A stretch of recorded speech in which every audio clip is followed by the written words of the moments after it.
É Cristo chamando, chama por ti e por mim. Bom dia, telespectador do Opção para a Vida. Que bom estarmos juntos nesta manhã de terça-feira, hoje 16 de abril. Hoje comemora-se o dia do desenhista. Nós parabenizamos a todos os profissionais nesta matéria de trabalhar e trazer desenhos, tanto estruturais, quanto também desenhos paisagistas, né? Deus abençoe a todos vocês. Logo mais estaremos trazendo a segunda parte de uma mensagem que nós transmitimos, uma mensagem de Deus, que certamente vai falar ao seu coração em nosso templo. Nós registramos e vamos trazer hoje para você que não esteve ali conosco. Quero lembrar aos nossos telespectadores a nossa 12ª excursão à Terra Santa, segunda quinzena do mês de janeiro de 2020. Aí você pergunta, por que esse programa ainda vai ser? Porque nós temos que fazer toda a programação, parcelamentos, contatos com as empresas que vão prestar serviço, as prestadoras de serviço. Já está tudo praticamente já fechado, mas você precisa de se programar, obviamente. Então, esta excursão será uma viagem que nós denominamos Clássicos, Israel Clássicos. É uma viagem que você não pode perder. Ela está simplesmente imperdível. Nós vamos a lugares que em 11 excursões que nós realizamos, ainda não visitamos. Eu tenho dito aqui esses lugares, você deve estar lembrado. E você pode parcelar isso em até 9 vezes, aliás, 8 vezes. Você dá uma entrada agora, 25%, e parcela 8 parcelas iguais. Valor, $3.120. Está incluído aí a parte terrestre, a parte aérea, os traslados. Inclusive, nós queremos também dizer que pela primeira vez será servido o almoço, café, almoço e janta. Self-service, hotéis de 5 estrelas e, enfim... Você pode fazer esse parcelamento sem juros, sem correção, parcelas iguais, fixas, de acordo com a fecha. Quando você fechar o pacote no dia, a cotação do dólar fica congelada para até a última parcela. Valor, $3.120. Para maiores informações, entre em contato pelo fone 083 3063, aparece abaixo do seu vídeo, 3063 3163. É fácil de você decorar. Repetindo, 083 3063, 3163. Nesse instante, gostaríamos de fazer uma oração e em seguida você terá a oportunidade de ouvir a segunda parte desta mensagem. Pai, queremos te agradecer por esta oportunidade, quando nós abrimos os ouvidos da alma e o nosso coração para recebermos a tua inspirada palavra. Abençoe a cada telespectador, cada amigo que está conosco também através do YouTube, que tu fales a cada família e a cada coração. É o que eu te oro e te peço agradecido mais uma vez, todas estas bênçãos, em nome de Jesus. Amém.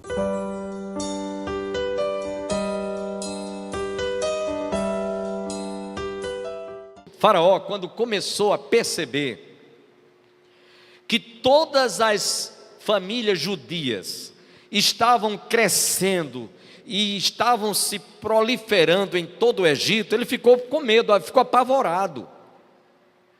Vai surgir já no meio deles um líder que vai competir comigo. Então, Faraó começou então a preparar um projeto maligno, diabólico, satânico, de dizimar todas as crianças. O que ele fez? Chegou para as parteiras lá do Egito e disse, olha, quando as mulheres judias estiverem em trabalhos de parto, vocês percebam, quando se tratar da criança que estiver nascendo ser um menino, naquela época não tinha ultrassom para saber se era menino ou menina, né? Sabia quando a criança nascia pela genitália masculina, se era menino ou era menino. Então as parteiras foram orientadas, olha, quando tiver, as mulheres judias estiverem em trabalho de parto, que estiver nascendo, vocês perceberem que é um menino, torce o pescoço, mata. Ele fez isso com o propósito de eliminar a possibilidade de surgir futuramente um líder para competir com ele, ou sentar no seu trono. Havia duas enfermeiras, duas parteiras, que elas tinham temor a Deus. Isso está lá no livro de Êxodo, capítulo 1, verso 17. Puá e Cifrá, elas tinham temor a Deus. E então elas decidiram, por temer a Deus, não atender aquela orientação que Faraó tinha feito. Então, as crianças estavam nascendo meninos. O que é que ele disse? Olha, chamou a atenção das parteiras. Disse, olha, vocês não estão deixando os meninos, não estão matando os meninos, estão deixando com vida os meninos. Por que vocês estão fazendo? Estão me desobedecendo? Porque por elas terem o temor a Deus, elas criaram a seguinte versão. Disse, olha, é que as mulheres hebreias são mais ágeis, são mais rápidas, são mais rápidos, na hora em que elas estão dando à luz, quando a gente me espera, a criança já nasceu, eu não posso matar, porque a criança já nasce gritando e chorando. Então não podemos matar a criança. Essa foi a resposta que elas deram. Então Faraó, no caso, disse, olha, então todos os meninos serão lançados no rio Nilo, para serem mortas por afogamento. Joquebede, a mãe de Moisés, eu estou abreviando a história, por ser uma mulher temente a Deus, juntamente com a sua filha Miriam, tiveram a feliz ideia de colocar o menino dentro de um cestinho betumado e colocar a criança nas proximidades onde as filhas de Faraó estavam se banhando no rio Nilo. E então, quando elas estavam tomando banho, viram aquele cestinho, e elas tiveram a curiosidade de ir até lá, e chegaram lá, perceberam, quando abriram, que se tratava de um menino, e viram pela roupa que se tratava de um menino hebreu. Miriam estava por entre aquelas plantas aquáticas, vendo, e foi lá, aproximou-se e disse, você precisa naturalmente de ter uma mãe para amamentar essa criança? Eu sei, eu conheço alguém que pode amamentar esse menino. E por ironia, não do destino, mas por uma providência divina, a própria mãe de Moisés foi recebida como aquela mulher escolhida para amamentá-lo. Preste atenção. E possivelmente, ela, todas as vezes que ia amamentar o seu filho, Moisés, ela orava, ela apresentava Moisés, ela fazia a sua parte de orientação, e o menino foi começando a se arrastar, começando a dar as primeiras passadinhas, e diz o texto lá em Êxodo, no capítulo 1, capítulo 2, versículo 9, então, ela foi até assalariada para fazer esse papel de amamentação do seu próprio filho, do seu próprio bebê. Mas diz o texto que depois que o menino cresceu, ele voltou para o Egito e para o palácio lá de Faraó. E durante 40 anos foi educado com toda aquela formação cultural, nas melhores, diríamos, as melhores faculdades, as melhores universidades de todo o Egito. Porém Moisés, que tinha recebido a instrução da palavra da sua mãe Joquebede, naquelas circunstâncias tão desfavoráveis, e tinha recebido toda a instrução, todo o ensinamento, não estava apenas na cabeça, estava no seu coração. E num dia em que ele viu 2 egípcios se degladiando, ele foi lá e matou um dos egípcios, e foi tomado conhecimento, todos conhecem a história, ele fugiu, e ele foi lá para a terra de Midian, e chegou lá e encontrou o seu sogro Jetro, casou-se com Zípora, e todos conhecem a história.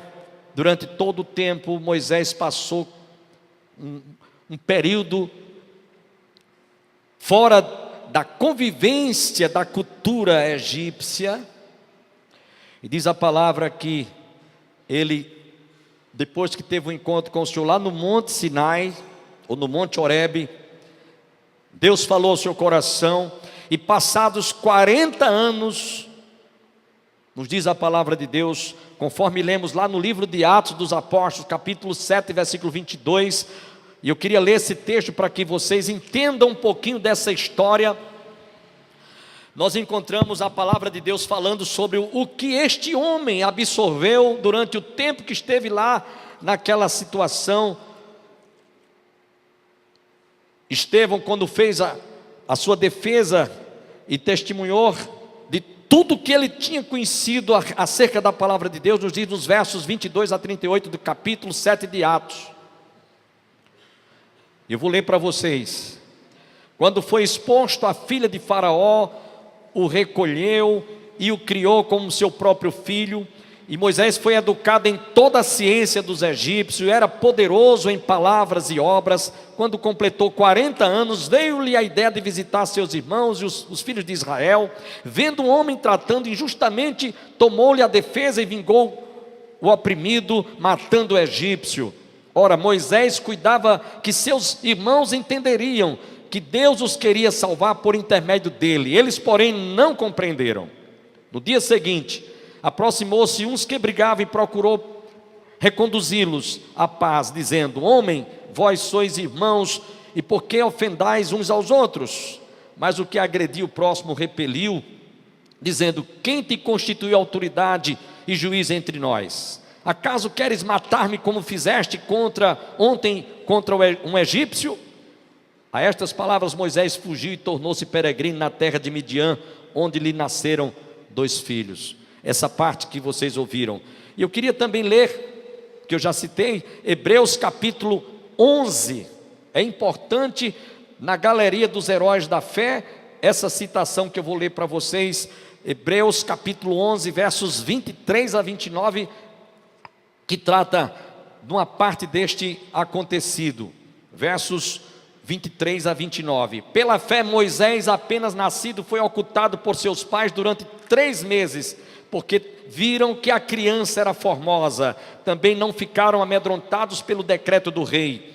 Pela fé Moisés, quando já homem feito, recusou-se ser chamado filho da filha de Faraó, preferindo ser maltratado junto com o povo de Deus a usufruir prazeres transitórios do pecado, porquanto considerou o opróbrio de Cristo por maiores riquezas do que os tesouros do Egito, porque contemplava o galardão. Pela fé ele abandonou o Egito, não ficando amedrontado com a cólera do rei, antes permaneceu firme como quem vê aquele que é invisível. Pela fé celebrou a Páscoa e o derramamento do sangue, para que o exterminador não tocasse nos peregrinos dos israelitas. Pela fé atravessaram o Mar Vermelho como por terra seca, tentando os egípcios, foram tragados de todo. Parte da história de Moisés.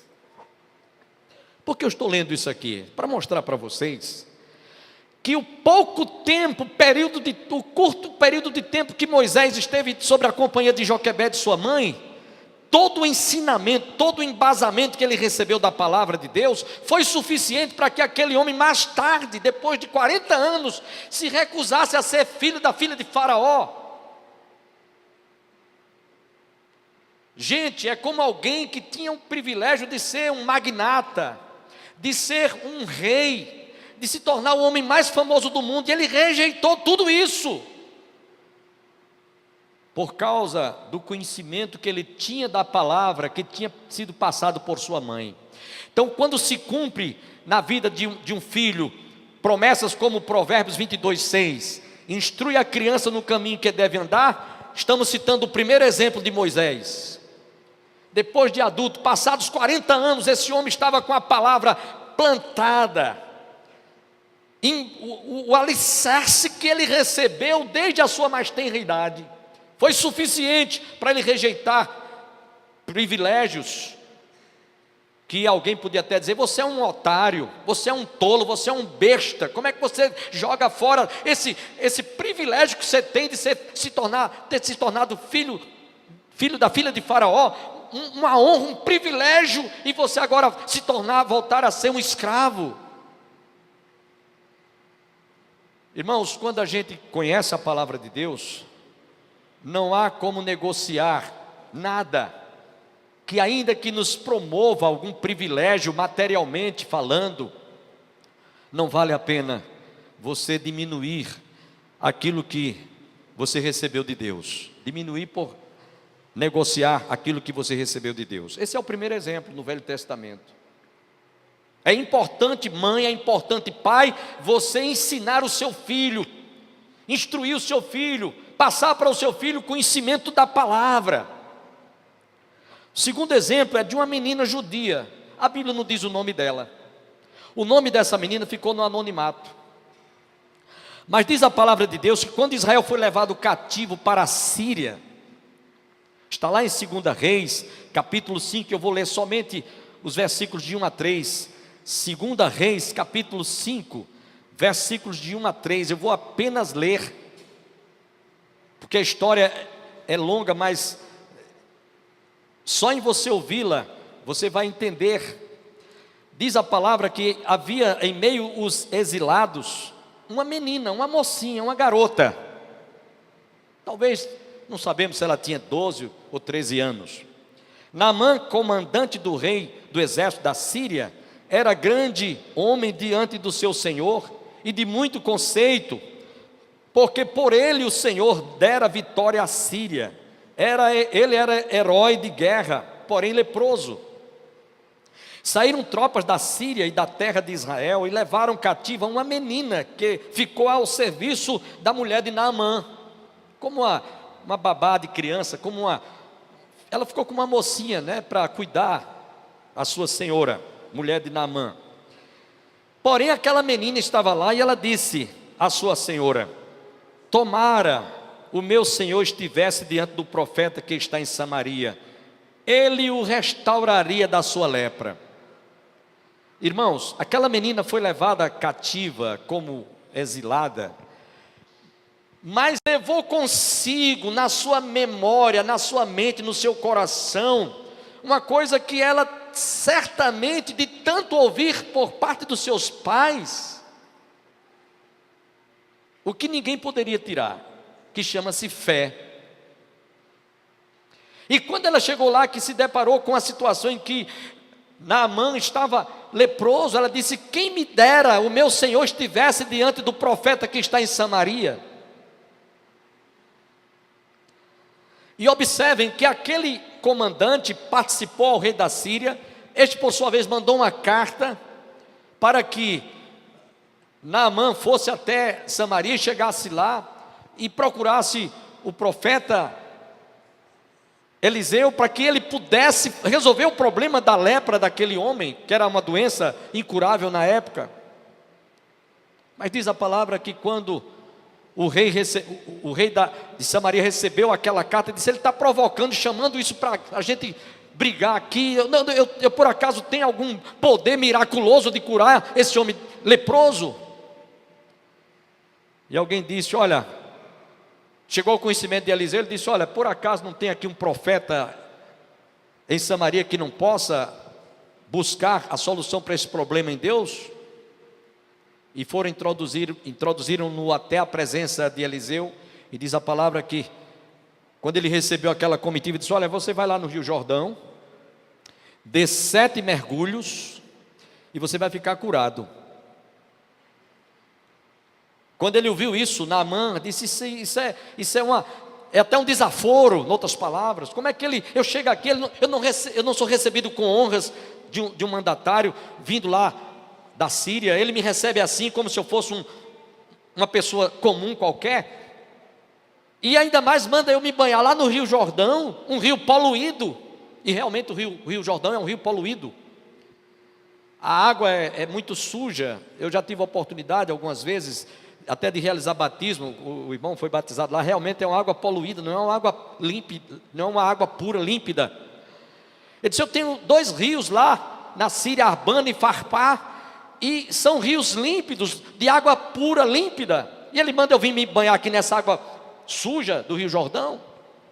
E alguém disse: ó, meu senhor, se o profeta tivesse pedido uma coisa difícil, você não ia fazer? É uma coisa tão simples. Vai, mergulha lá. E convenceram-no que ele realmente se banhasse, desse 7 mergulhos. Ele deu 7 mergulhos. No 7º, diz a palavra que a sua pele estava pura, como a pele de uma criança recém-nascida. Um milagre aconteceu por causa da fé de uma menina, que de tanto ouvir os seus pais passar informações, ensinar princípios da palavra, e de intimidade e conhecimento com Deus ficou aqui na cabeça daquela menina. O milagre aconteceu porque uma menina que desde a sua mais tenra idade foi educada, instruída, para que ela realmente exercesse fé. Esse é o segundo exemplo. Instrui a criança no caminho que deve andar, para que quando ele for adulto não se afaste dele. E o terceiro e último exemplo que eu quero citar, está também no Velho Testamento, de 3 jovens, Sadraque, Mesaque e Abidênego. Está lá no livro de Daniel, capítulo 1, versículo de 1 a 8, diz a palavra que eles também foram levados, exilados para o Império Babilônico. E quando eles chegaram lá, tinha sido feita uma recomendação pelo rei que fossem escolhidos jovens fortes, os melhores, mais inteligentes, os mais esbeltos, para que fizessem parte, certamente lá da corte, né, dos sábios, dos entendidos, daqueles jovens que iriam estar assessorando o rei. Diz aqui o texto: no ano 3º do reinado de Joaquim, rei de Judá, veio Nabucodonosor, rei de Babilônia, a Jerusalém e a sitiou. O Senhor lhe entregou nas mãos a Joaquim, rei de Judá, alguns dos utensílios da casa de Deus. A estes levou para a terra de Siniá, para a casa do tesouro do seu Deus. Disse o rei a Aspenaz, chefe dos eunucos, que trouxesse alguns dos filhos de Israel, tanto da linhagem real como dos nobres, jovens sem nenhum defeito, de boa aparência, instruídos em toda a sabedoria, doutos em ciência, versados no conhecimento, que fossem competentes para assistirem no palácio do rei e lhes ensinasse a cultura e a língua dos caldeus. Acabam de chegar os mais novos ônibus da Real Bus, equipados com DVD, toalete, Wi-Fi, carregador para celular, elevador para cadeirante, ar-condicionado, poltronas em couro e muito mais para o seu conforto.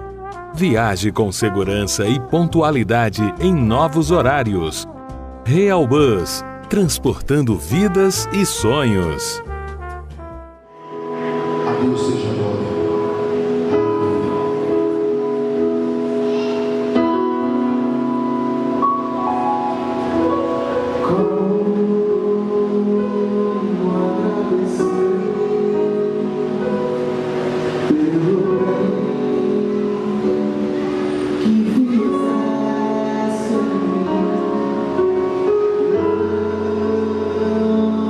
Merecer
Amanhã, telespectador, você está convidado a ouvir a conclusão desta palavra que nós ministramos em nosso tempo. Eu espero que você não perca.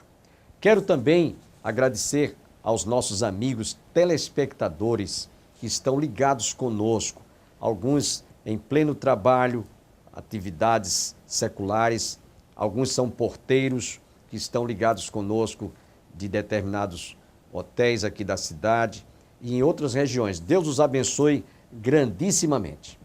E amanhã não perca a opção para a vida quando estaremos trazendo a conclusão desta mensagem. Que todos fiquem com Deus, um fortíssimo abraço e até o nosso próximo programa, se Deus quiser.